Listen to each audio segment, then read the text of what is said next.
side. Burkett in the starting lineup. Al Toon out, suffering another concussion last week, his 5th in 8 years, and it's been a major concern. In fact, talk of Toon retiring. Here's McNeil. A hard burst by McNeil, tripped up by the free safety, Darrell Williams. The Cincinnati front seven: Rogers, Crumry, Mitz, Francis, McDonald, Reasons, and Alfred Williams, who was the AFC Defensive Player of the Week off the terrific performance against the Bears. A look at the secondary: Jones, Thomas, Fulcher, and Williams. And when they go to the dime, Bennett and Dixon come on. 2nd and 3, the Jets at the Cincinnati 35. This drive set up by the 38-yard kick return by Eric McMillan. McNeil reaching inside the 35, stopped by Williams. Bill Freeman McNeil took last week's loss to Denver very hard. He said that he was single-handedly responsible for the Jets losing last week, referring to the interception off his hands, 4th quarter fumble at midfield, 2 uncharacteristic mistakes by Freeman McNeil. I think, you know, the older veterans on any team, when they do something that's a glaring mistake, they feel like they lost the game. I think it's a way of taking the pressure off some of the younger players, and I think, you know, Freeman was trying to do that with that statement last week. It's a 3rd and 2 at the 34.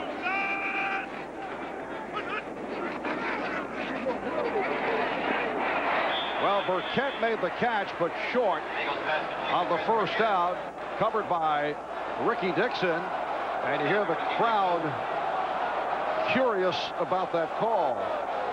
Well, I think what they're curious about, Marv, is whether the Jets are going to go for it on 4th down. And you see Bruce Coslett sending Reggie Mathis in, and either they're going to run that fake snap count and try to draw Cincinnati offside, or they're actually going to go for it. Well, they will go for it. 4th down and 1. Outside the 33. Mathis to the right. Moore split to the left side. Burkett in the slot on the right. Inside handoff for McNeil, and he has the first down.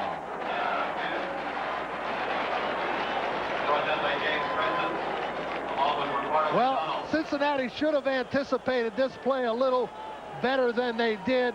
Bruce Coslett brought in the spread out shotgun offense with only 1.5 yards to go. You have to play the run and play, even though you're in your nickel or dime style defense. The run and play is of primary importance.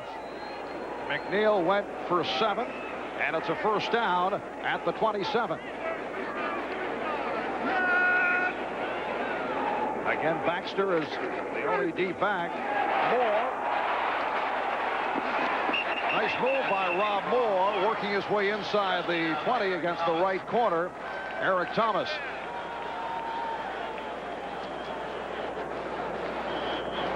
Rob Moore's, you know, physically a lot bigger than Cincinnati's corner, Eric Thomas, and the Jets will probably take some chances just throwing it out to Moore and their big receivers, Burkett, in the hope they can break some tackles on a very short, low-risk reception. 2nd down and 1 at the 17. Moore goes 6'3", 205. Thomas about 5'11". So we're talking about a 4-inch height advantage. Burkett, 87, in motion. McNeil tripped up and short of the first down. Alfred Williams came up to make the play. Well, Alfred Williams has kind of become the key playmaker for this Cincinnati Bengal defense. You know, he was a guy that held out his rookie year. His first year didn't have really any significant numbers, but this year with a full training camp, you know, he's got 9 sacks. He's their leading pass rusher. He's tough to deal with in the running game because he's so athletic. And I think if you had to say who's the big play guy on the Cincinnati defense right now, to be number 94, Alfred Williams. It's a 3rd down and 1 at the 17. Again, Burkett in motion. And it looked like a timeout was being called by Cincinnati. Still 6 on the play clock as Nagel took the snap. Timeout, Cincinnati before the snap. And here's a look. It was Rod Jones trying to call for time. There's Rod Jones calling the timeout, definitely, but I don't know why he would do that unless Cincinnati didn't have the proper number of guys on the field. With the timeout, we'll take a break. The Cleveland game a couple of weeks ago was the first time that the Bengals had dominated anybody, and he's certainly been looking for that. But he also said today that he feels like he needs to win this game for the Bengals to remain in the playoff picture in the AFC Central. Well, as we mentioned at the start, they certainly have a shot, but it's a difficult schedule ahead. Home for Detroit next week, home game against Pittsburgh, and then road games at Cleveland and San Diego, although they are home for 4 of 6. And you got to feel like, you know, you can win at home or you shouldn't be in the playoffs anyway. Bengals have won 2 in a row after losing 5 straight. Here's Coslett now looking at a 3rd down and 1 on the 17. And Dwayne White has checked into the backfield. Bruce Coslett telling us the other day that he will use White on occasion in short yardage situations, and White with the good block to set up the 1st down run by Baxter. Brad Baxter has run so well. Last week in Denver, 12 carries, 96 yards, went over 100 yards against Miami in that jet upset victory over the Dolphins 2 weeks ago. Well, I think Brad Baxter is one of the top young unknown backs in the league. You know, for the prototype fullback, I think this guy is as good as anybody. Him and Marion Butts are the 2 best young fullbacks in the league. You'd have him second in terms of right behind Butts, huh? Incomplete. Well, you know, when you're a fullback and you average over 5 yards a carry, I mean, first of all, this fullback position, Marv, is like tight ends. You can't find them anymore. So when you find a guy that can block and run and catch, you know, you have a unique player, and that's what the Jets have in Brad Baxter. When you say can't find a fullback anymore, you're talking about the prototype, old-style, classic fullback. That's exactly right. Most of the young runners today are tailbacks or in a college, pro offense. 2nd and 10 at the 13. Nagel was off the mark. Moore, the intended receiver, but it drifted away. Well, Browning Nagel would have liked to have that one.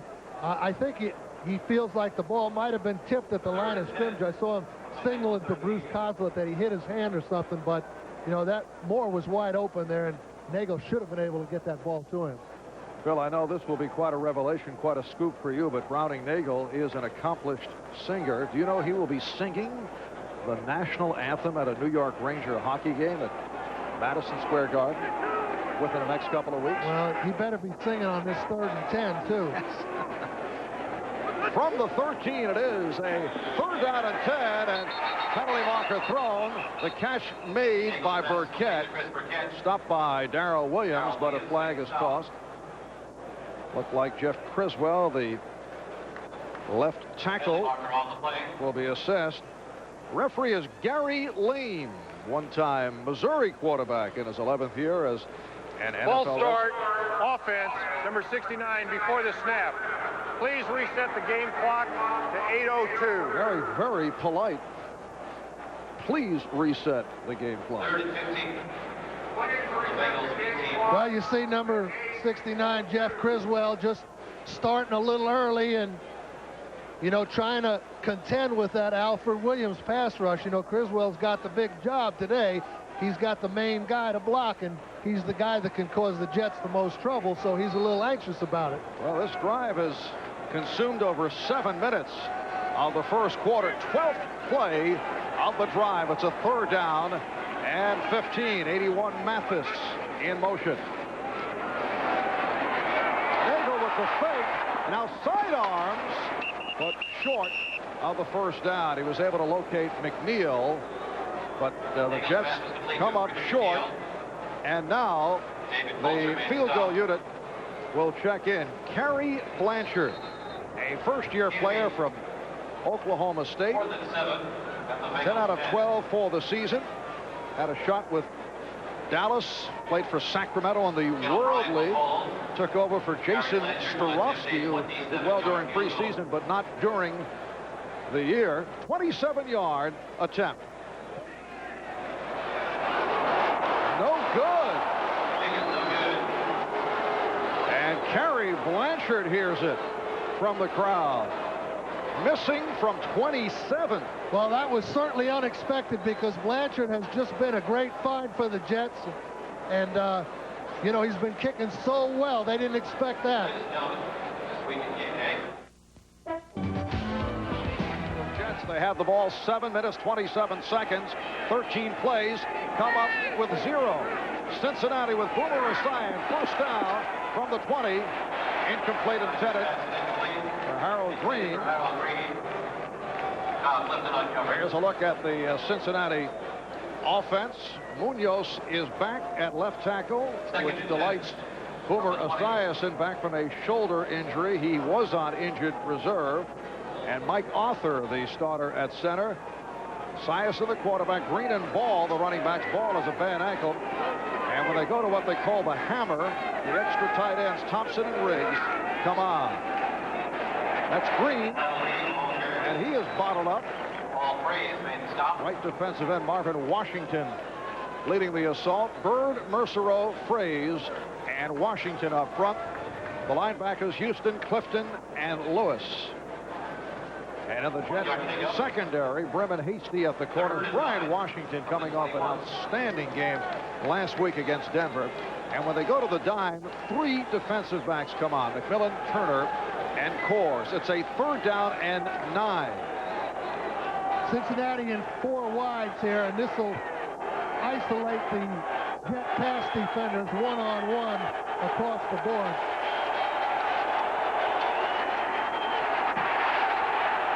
And Sarris's pass broken up by Brem, intended for the one-time Jet Reggie Rembert, who was a 2nd-round draft pick of the Jets 2 years ago.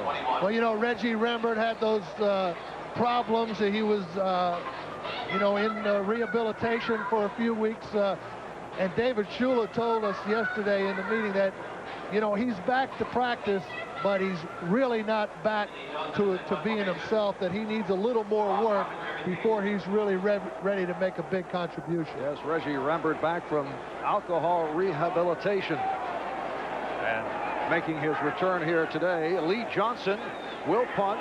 Rob Carpenter is back, and a short punt.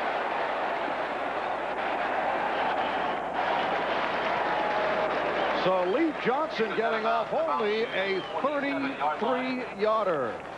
That he has sustained a concussion. Well, of course, he's been a mainstay in the Jet pass offense for a number of years, 517 receptions, but Chris Burkett has filled in very, very well when asked to, and I think Chris Burkett's one of the outstanding Plan B selections that the Jets have made. As a matter of fact, in the whole league. Yeah, he'd have to be right up there with, say, a Ronnie Lott. Somebody like that. In terms of a Plan B pickup, that's Baxter. Remember the circumstances, though, when Burkett departed from Buffalo. He had a run-in with quarterback Jim Kelly. There was the feeling that he was soft going over the middle, but he really rebuilt his career. He's the first to say that he had an immature attitude while with the Buffalo Bills, and he's grown as a member of the Jets, and he did it first as a valuable special teams player. Well, and that's a great luxury when a receiver can play special teams, and he's one of the very best in the league now. 2nd down and 4 at the 47. Baxter picking his way, running well, and has a 1st down. And a penalty flag is called. Brad Baxter in his 3rd year out of Alabama State, talking about coming a long way. Here's a guy who was an 11th round draft pick of the Minnesota Vikings. At times it appeared he was lost on the Jets developmental squad. Weren't you interested in Baxter at one point while with the Giants?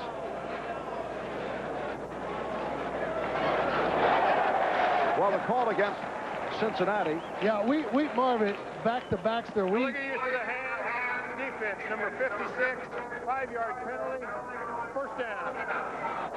I personally was told about him by a former Jet assistant coach, Ralph Hawkins, and we attempted to get some film when he was with Minnesota as a rookie, but the Vikings really didn't play too many rookies, so we didn't have very much evidence of which to go by, and as a result, we didn't pursue Baxter, but I wish we had.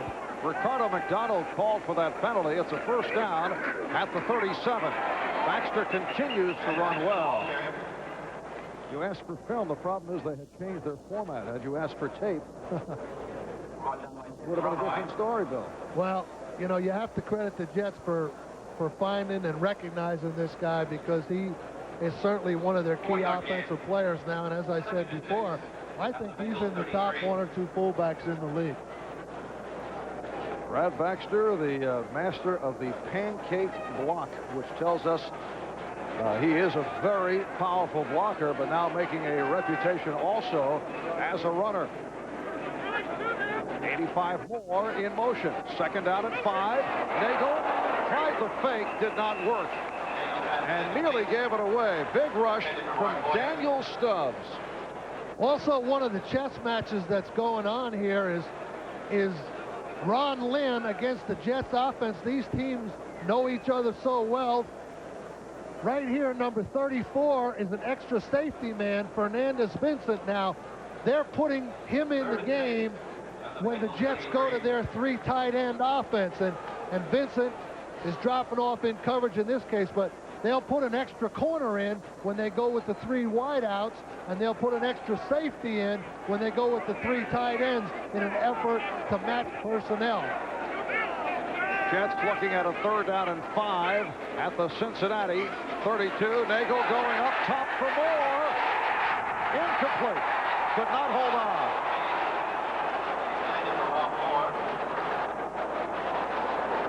Well, you can't throw the ball any better than this.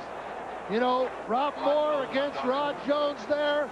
Perfect. Nagel just lays it right in his hands. I don't know what else you want if you're a wide receiver. It's a perfect throw. And, of course, Moore, he'll catch that ball probably 24 out of 25 times. But sometimes when the people are in the stands, it's a little more difficult to do it. Fourth down and 5 at the 32-yard line. The Jets will go for it. It would mean a 49 or 50-yard field goal. Blanchard earlier missed from 27. And Nagel throws the bullet incomplete. Intended for Mathis. So Cincinnati will take over. 4:39 remaining. First quarter. We'll be back in a moment. And picks up the first down. Lonnie Young, the free safety, made the stop.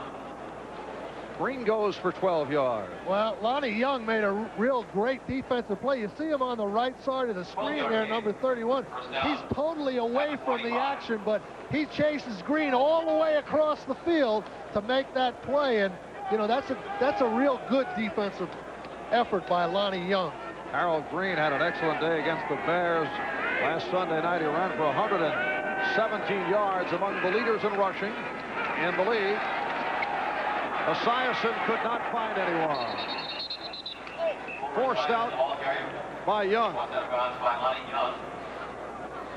Bruce Coslett telling us that Boomer today will be Boomer.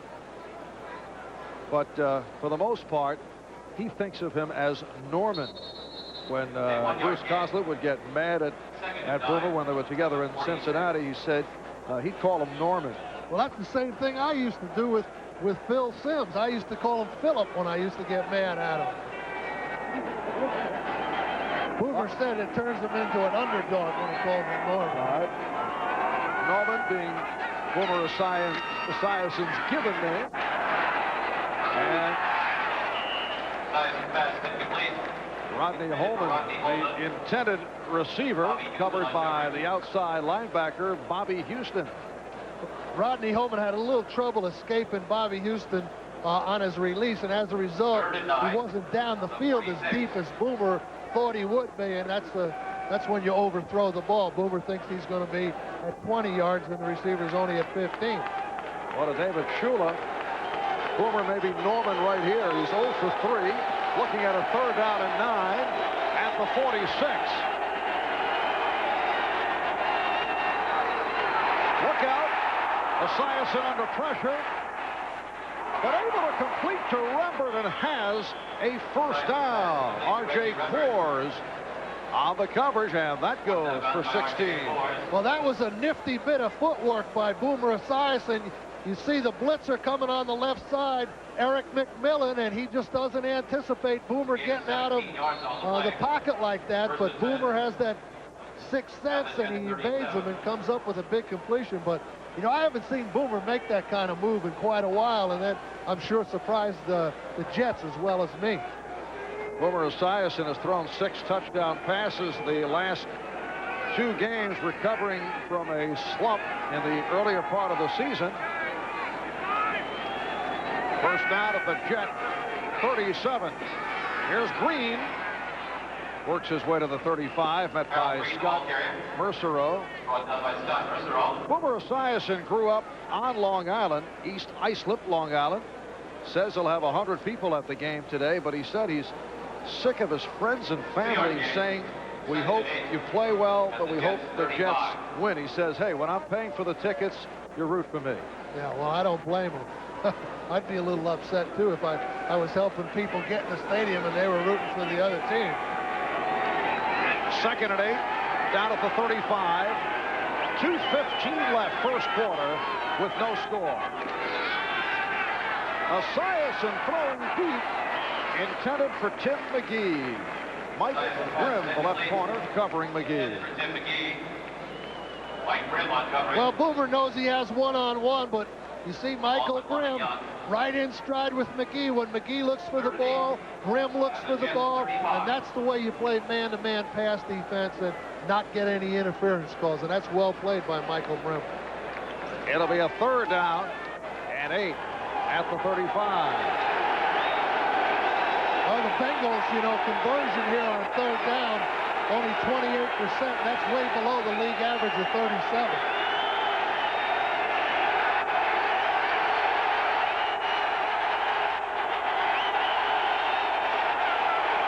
Well, the Bengals just did get the play off. Esiason taken down at midfield.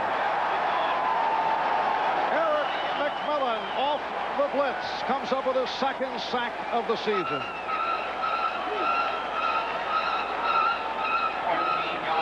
Well, you see the outside blitzers right here coming, and this time they don't let Boomer get away.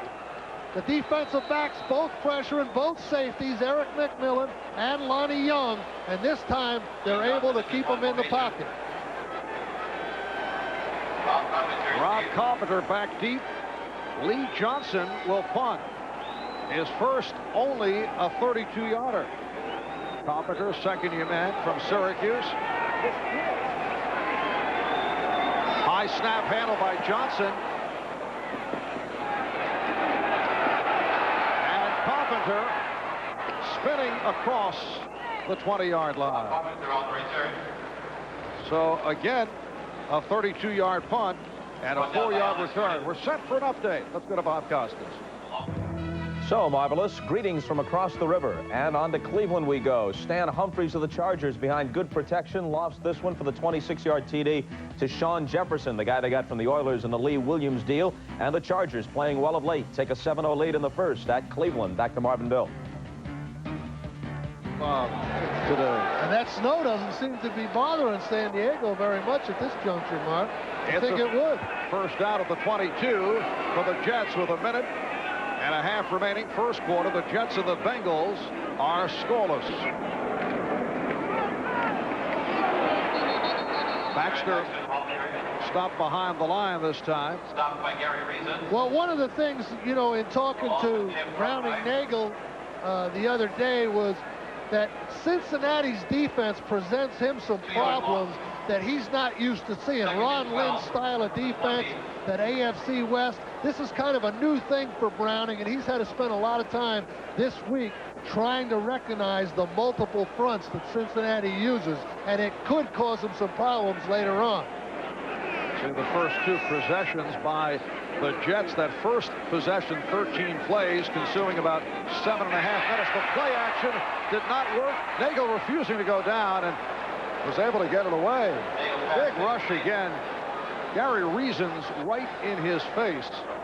Well, Gary Reason's complaining to the official, Gary Lane, that he has grasp and control of Nagel, and therefore the whistle should have been blown. And I'm not too sure Reason's wasn't right, but they are giving the quarterback a lot more latitude this year, and the referees are not blowing the whistle as quickly as they have in the past.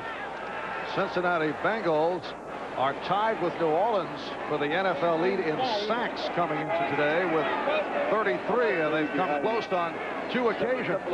3rd down and 12 from the 20. Nagel with the time finds Mathis right at the 1st down marker. Rod Jones with the stop of Terrence Mathis.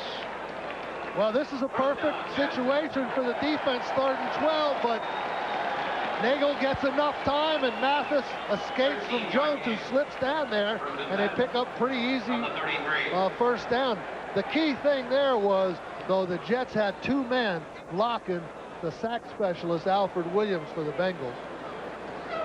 Alfred Williams with 9 sacks to lead Cincinnati. That's 1st quarter running down. So after 1 at Giant Stadium, Jets and Bengals scoreless. It's in the 1st quarter, all Jets, although there's nothing up on the board, but the Jets had the ball for 10 minutes and 50 seconds, and Cincinnati 4 minutes and 10 seconds. Well, also, too, the Jets had the ball into the wind, and they've had a couple scoring opportunities here, and there's nothing up, as you said, and that's the key thing. You don't think that you can hold Cincinnati down the whole way, the way they've been playing the last couple of weeks, averaging 30 points. So the Jets better get going offensively. They're going to run out of opportunities. Cincinnati is last in the AFC in time of possession. Baxter lost on the play. 3-yard loss. Lamar Rogers making the stop. Jets come in with a record of 2-7. It's their worst start since back in 1989 when they went 2-9 with Joe Walton as head coach. This following last year's surprising 8-8 season, making it to the wild card where they lost to Houston. This has been a thoroughly disappointing season for the Jets, in particular with the Jets elevating expectations with that 5-0 preseason record. Well, to the man, I think the Jets feel like they're a better team than what they play. But, you know, feeling it and doing it and having it result in something positive are 2 different stories.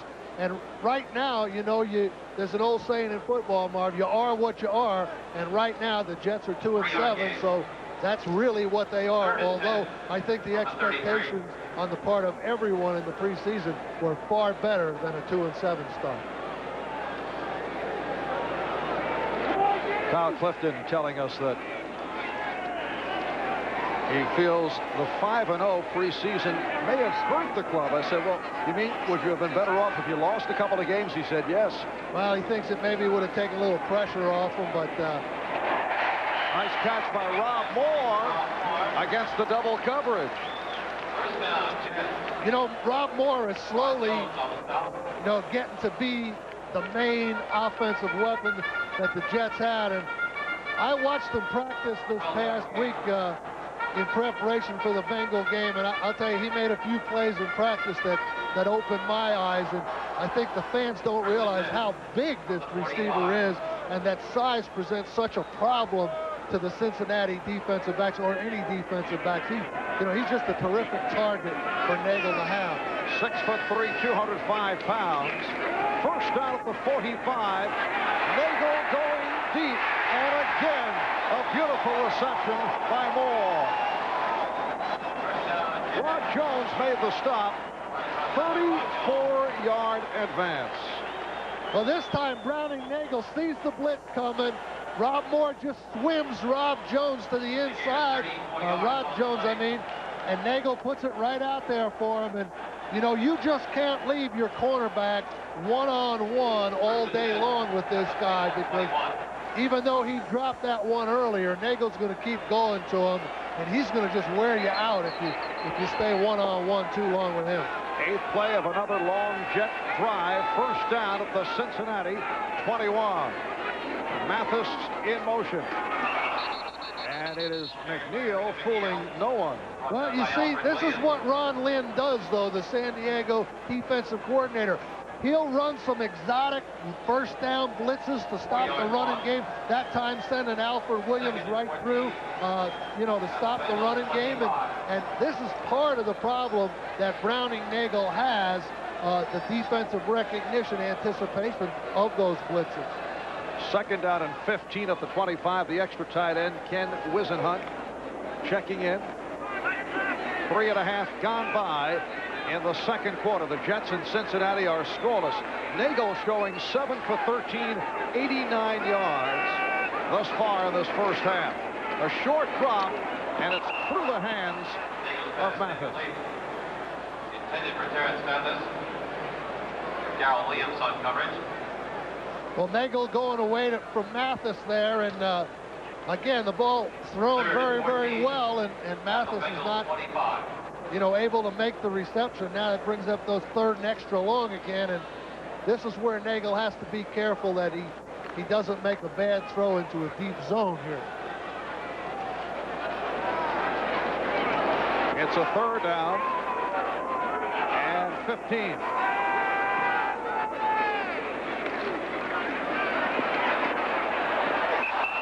That was off the mark.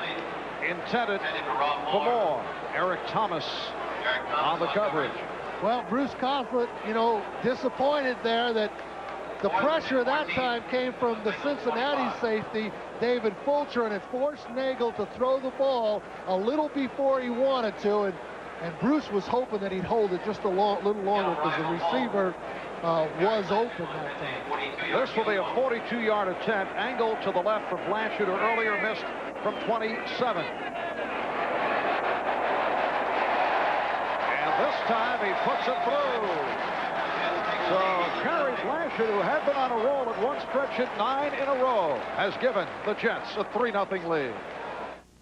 Ball player in his undergraduate days at Georgetown University. In fact, his number was retired by the Hoyas of Georgetown. It seems, Bill, he wore number 33. And he says, so what if a fellow by the name of Patrick Ewing also wore number 33? He likes to think of it as his number 33. Well, it probably was, but I knew you'd work basketball into this telecast somehow, Marv. I didn't know how you were going to do it, but I didn't. I knew you would, so. Man was a scrappy rebounder, not a bad player, I'm told. Louis Aguilar getting set to kick to Milt Stegall, and Derek Fenner gets kickoff coverage, leading the NFL. Well, that's a little bit of a misleading stat, though, because the Jets do so much of that short directional kicking. The yardage returned isn't as great, but what really counts on kickoff coverage is where does the opponent get the ball. So you'd have to look at their field position to see if their kickoff coverage, in fact, is doing the job. Yes, Bruce Coslett was telling us with those short kicks not being as effective as they were last year. They tried it against San Diego, had success with it, keep the ball away from certain individuals, but now teams are expecting it, so he and special teams coach Al Roberts are trying to use it more as an element of surprise. Let's see how Aguilar plays it right here. Well, goes full throttle, although it is a short kick. Derek Fenner on the return, and he's hauled down at the 30-yard line. Well, but there's a good illustration. The ball was well kicked outside the numbers to about the 10-yard line, and they only returned it 19 yards, but the 30-yard line is more than adequate field position offensively. And on your kickoff coverage, you'd like to keep them inside the 20 if you can. First down at the 30 for Cincinnati. The Jets 3, the Bengals nothing. Hole opening up momentarily for Harold Green. Mo Lewis, the outside linebacker, making the stop. Cincinnati's approach to this game, talking to Mike Pope, their tight ends coach and a former assistant coach with the Giants with me, he said they wanted to use these two tight ends and try to establish Harold Green, but they really haven't had the opportunity to do that. They've had the ball so little that now I think you're going to see the two tight ends in the real Cincinnati game plan. Second down, 6 from the 34. A good run by Green, refusing to go down. Bobby Houston finally wrestled him to the ground. Well, Harold Green's a guy that's one of those backs that seems to get better the more carries you're giving him. And, you know, that Cincinnati Bengal offensive line isn't quite what it used to be. And I think that's some of the reason why Boomer hasn't had as good a year as he's had in the past. But still in all, they know if they'll just keep the hat on people, Harold Green will gain yards for them. Bill, I think you're being very kind when you say they aren't quite what they used to be. Quite a difference. And Sarris is taken down. Taken down by Houston. His first sack of the season. Well, Boomer Esiason is one of the top play-action quarterbacks in the league, and he makes outstanding fakes, turns his back to the line of scrimmage, and as a result, he doesn't sense the blitz coming, and Houston is on top of him. Now, Houston's blocker was Jim Riggs, who's responsible for pass protection on Houston, and he didn't do a real good job that time. Second down, 18, down at the 35-yard line.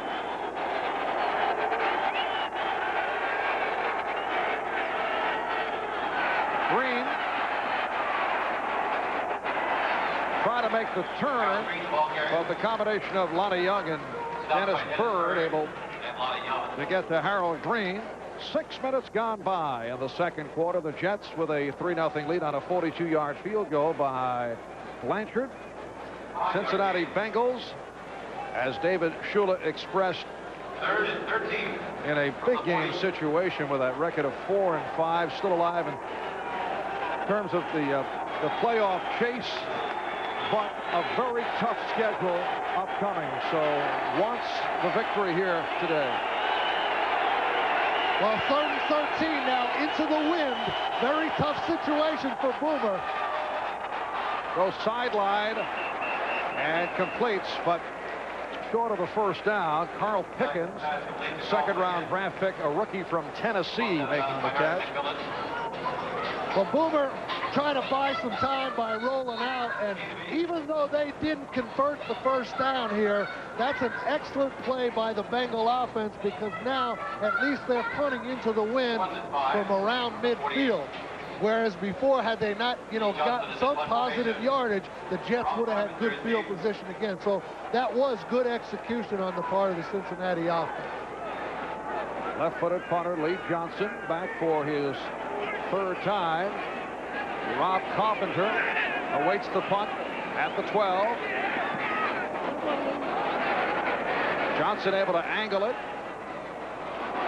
but carries into the end zone. Jets get a break. Johnson trying to put it out of bounds. Goes down as a 52-yard punt. Mitsubishi, the word is getting around. Marv Albert with Bill Parcells from Giant Stadium in the New Jersey Meadowlands on a chilly, now 39-degree day. Well, as you mentioned, the wind will become more and more of a factor as the day moves on. Jets first down at the 20. They lead the Bengals 3-0.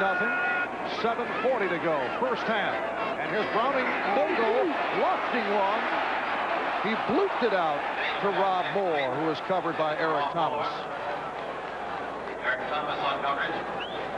Well, Jets head coach Bruce Coslett, the one-time offensive coordinator for the Bengals, and these clubs know each other so well. The Bengals, in fact, very wary of Bruce stealing signals, and vice versa. And vice versa, and what Bruce has set up today is that Browning Nagel, knowing that the Cincinnati defensive players know his audibles, he's going to use some of the words that are familiar to them and normally would represent one thing, but this week they're going to represent just the opposite. 2nd and 10 at the 20.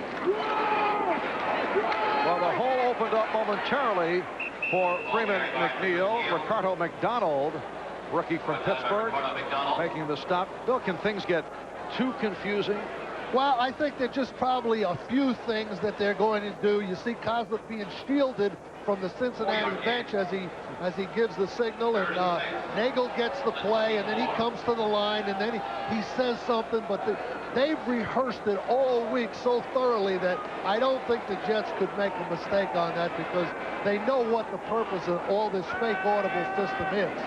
It's a 3rd and 6 from the 24-yard line. Nagel could not find anyone. Facing the pressure.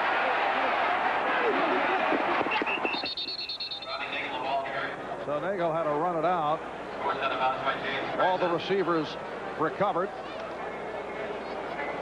Well, Alfred Williams was again the guy that, you know, it just seems, looking at this Cincinnati pass rush, if the Jets can just block Alfred Williams, then Nagel's going to have ample time to throw back there. But that time Williams got loose and flushed him out. So Karl Pickens, who leads the National Football League, averaging 16 yards per punt return, is back for the first time as Louis Aguiar will punt from inside his 10. Well, you know, Karl Pickens didn't really expect to be the punt returner for the Bengals. He told me that he only returned about 10 punts in college and didn't come close to even breaking one, and all of a sudden he finds himself as the punt returner in the National Football League. 43-yard punt and the fair catch called for. 33-yard line. Very little time involved in this game, only 15 plays. They've had the ball only 7 minutes and 33 seconds. Well, it's hard to get into the flow when you know, particularly if you're a base running team like Cincinnati is. You know, they like to run and then set up play action, and they really haven't had much opportunity to do that. Jets 3, Bengals nothing.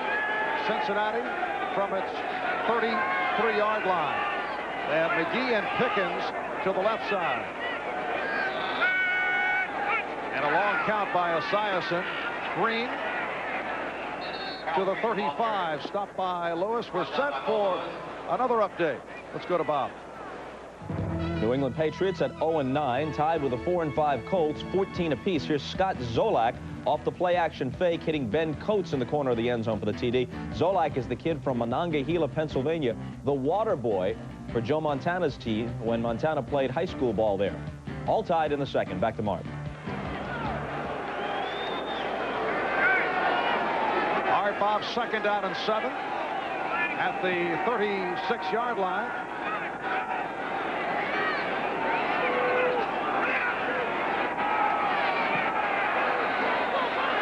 And Esiason's pass hit the defender, Bobby Houston. It was intended for the tight end, Jim Riggs. Well, that was very, very close to being, although it was well defensed, to being a penalty, because Bobby Houston, that's almost face guarding right there. Bobby Houston has to look for the ball, and you see he does not look for the ball. So the official could have called face guarding if he wanted to. Bobby Houston in his 2nd year out of North Carolina State. 3rd down, 7. Boomer Esiason only 2 for 7, 25 yards, and he's been sacked twice. Gets the protection, and a nice catch by Pickens. In front of McMillan for 16 yards. Karl Pickens, the rookie from Tennessee, picking up a 1st down. Well, Pickens has given the indication in the early part of the season, and Pete Carroll, the Jets defensive coordinator, certainly regards Pickens now as the #1 offensive passing threat, based on the fact that it was 4th and 23 the other night in Chicago, and the Bengals threw the ball to Pickens. Well, in that situation, you're going to throw it to your best guy. Green gets inside the 45-yard line. A reminder tonight, a special 2-hour all-new eyewitness video starting at 7. 2nd down and 5 at the 43 as we come up on 4 minutes to go. First half, and problem with the snap. The Jets claiming they've recovered. Well, that's what you tell your defensive players to do. You tell them just to start pointing in their favor, no matter what the situation is, and sometimes it influences the officials. Oh, little gamesmanship coaching. And the Jets have recovered.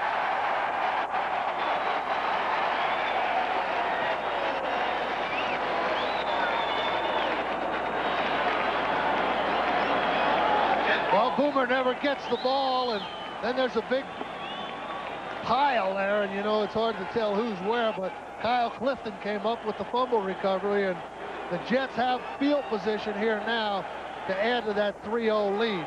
Mike Arthur back as the starting center. Bengals going with the one-time Jet Mike Withacombe last week.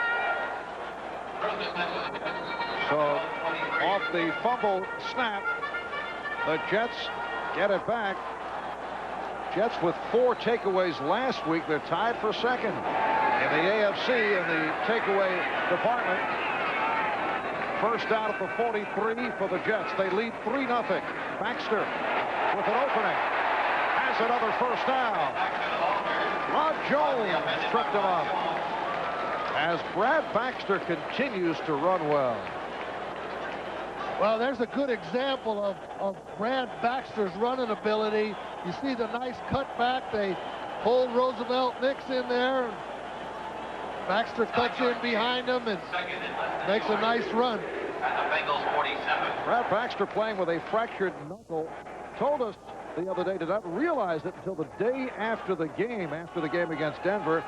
Says he has played with a cast in the past. Now McNeil gets the call. Brandon McNeil with a gorgeous run. Darrell Williams, David Fulcher on the stop as McNeil goes for 12.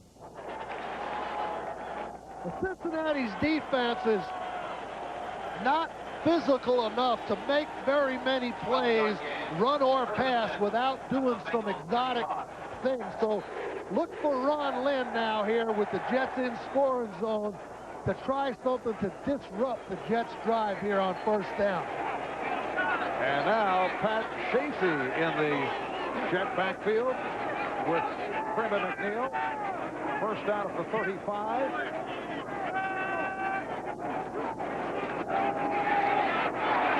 Nagel throwing for Moore. Moore was open. Rob Moore on the verge of 3 big catches. You know, he has one, he dropped another, and if Browning Nagel had just thrown that ball a little shorter, we'd have been looking at a 10-0 game rather than a 3-0 game. So Rob Moore's a guy that's big in the Jets' plans today, and Cincinnati, I think, realizes that they're going to have to do something about him if they're going to beat the Jets. Yes, Moore had Eric Thomas clearly beaten. 2nd and 10, down at the 35. Nagel at 7 for 17, 89 yards. Back to the ground. McNeil tripped up. Alonzo Mitz getting a piece of Brandon McNeil. Alonzo Mitz from his right defensive end position. There he is, 6th season from the University of Florida. Now 2 minutes remaining in the first half. We'll be back after these words. 3rd down 8 at the 33. 2 minutes remaining, first half. The Jets 3, the Bengals nothing. McNeil in motion. And Nagel throws, intended for more. But a flag has been thrown. Eric Thomas covering Rob Moore. Interference, the call against Thomas. But Browning Nagel recognized the blitz there and just laid the ball out for Rob Moore, and he must have had his hand on it from behind, because from number 22 in the defense, spot foul, first down. You know, from up here, it looked like he had it well defensed, but he must have had his back hand on it. First and goal from the 5. I mean, I don't see pass interference there. I don't know what the officials think about it. Here's Nagel getting hit by John Francis, number 50, and number 96, Daniel Stubbs. First and goal at the 5. Jets go with the 3 tight ends, Boyer, Mitchell, and Wisenhunt. Baxter. Ricardo McDonald making the stop. Well, here's that pass interference, and you know, I just don't see where Thomas interfered with Rob Moore. I just don't see it. Well, the interference penalty put the ball down at the 5.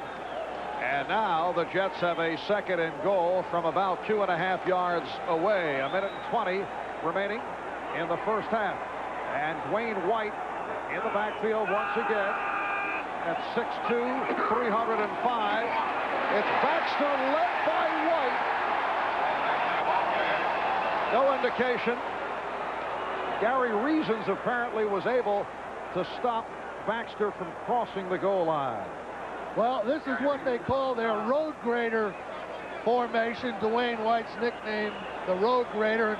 He's lined up in the backfield, and he's leading Baxter through there, and does a pretty good job knocking Ricardo McDonald out of the way. And one of the things about putting a guy like White in the backfield, though, is everybody kind of knows where the ball is going usually, and sometimes the defense can make an adjustment, and at other times, even if they know with a lead blocker like that, they can't do anything about it. On the other hand, though, can't you effectively work fakes in that situation?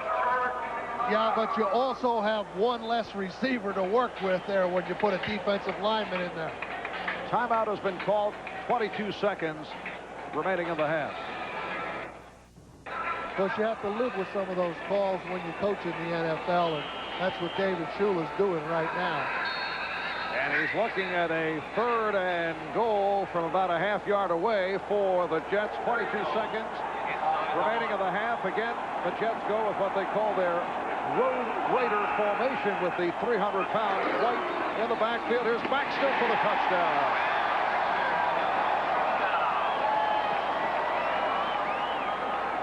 Brad Baxter scoring his 4th touchdown of the season, giving the Jets a 9-0 lead.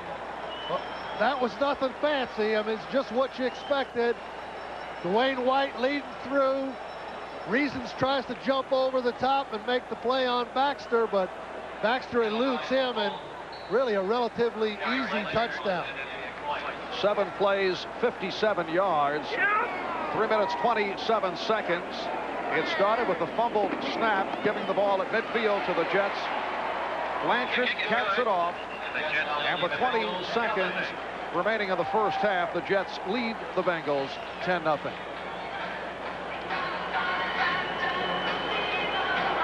The Jets have lost 3 of their last 4 coming into today. Last Sunday, they lost to the Broncos in Denver. Prior to that, they came up with the upset victory over Miami. The 2 Jet wins over Miami and New England. While the Cincinnati Bengals have won 2 in a row. They're 4-5 entering today's action. And last Sunday, they were able to upset Chicago in overtime at Soldier Field. On that touchdown, you see Dwayne White. He's just trying to lead through right here and block the first white shirt to ever show in the area. In this case, he leads through, runs into Ricardo McDonald. Reasons jumping over the top, but he misses Baxter, and Vincent can't make the tackle either, so Baxter's in there for the touchdown. And you might remember, Marv, I don't know whether you recall back this far, but last year, Baxter was the designated goal line runner for the Jets, and it looks like he's back in that mode now. Is that a shot at my computer-like memory? Is that? Well, you know, you just have so many things to manage. Whether that was on the top of your list, keeping track of designated scorers. Bill, we're very busy right here. There is the road grader. It's always fun, you know, when you have a play like that in practice, and all the other linemen get to kid White, you know, hey, don't be in motion, don't be offside. And God help him if he ever misses a block in that situation. You know, they watch the films and they have a big time with it, and it kind of lightens practice, and to be a pretty effective thing, you know, for Refrigerator Perry, Guy McIntyre with the 49ers, and now we got the road grader here. Aguiar needing some help with the hold from Grimm. That time he went short range, but it carried out of bounds. Well, one of the problems with this directional kicking is, you know, your kicker's trying to put the ball outside the numbers, and you know, it's a little difficult to avoid in windy conditions these out-of-bounds things. Now, Cincinnati, with 2 receptions here, could be in field goal range. 20 seconds remaining of the half. Esiason completing to Jeff Query. Monty Young on the stop. It goes for 17, and now the clock is stopped with 9 seconds to go. A timeout taken. Well, there's one of the receptions, and you know, if Boomer can just get another, you know, 10 or 12 yards the way he did there, then the Bengals will have an opportunity to call their last timeout and get their field goal team on the field. And that goes to show you what a poor kickoff in any situation can do. Here you're worried about giving up 3 points, and only 11 seconds have expired from the time you scored. One problem for the Bengals, Jim Breach, who is an accurate field goal kicker, is not noted for his long range. At times, the Bengals will go to the punter, Lee Johnson, for particularly long field goal attempts. Jim Breach only 1 out of 5 from 40 yards and beyond. Well, they'll still make an attempt, though, if they get the chance in this situation. So look for Boomer maybe to roll out again, or try to throw some sideline pattern. 9 seconds to go in the half. Off the roll. Esiason took the hit from behind from Marvin Washington and goes incomplete with 3 seconds left. Well, that's good pressure by Washington, but you know, the Jets are only rushing 3 people and Cincinnati's blocking 6, so there's no excuse for the Cincinnati offensive line to let Boomer get hit like that. With the ratio 6 blockers to 3 rushers, there's no way he should be hit and not able to throw that ball. Cincinnati has taken its final timeout of the half with 3 seconds remaining. Jets with a 10-0 lead on a 42-yard field goal by Blanchard, who earlier missed from 27. Jets able to take advantage of the Cincinnati turnover off the mishandled snap, and got a critical call, the interference on Eric Thomas, put the ball down at the 5, and eventually the Jets able to take it in as Brad Baxter ran it in.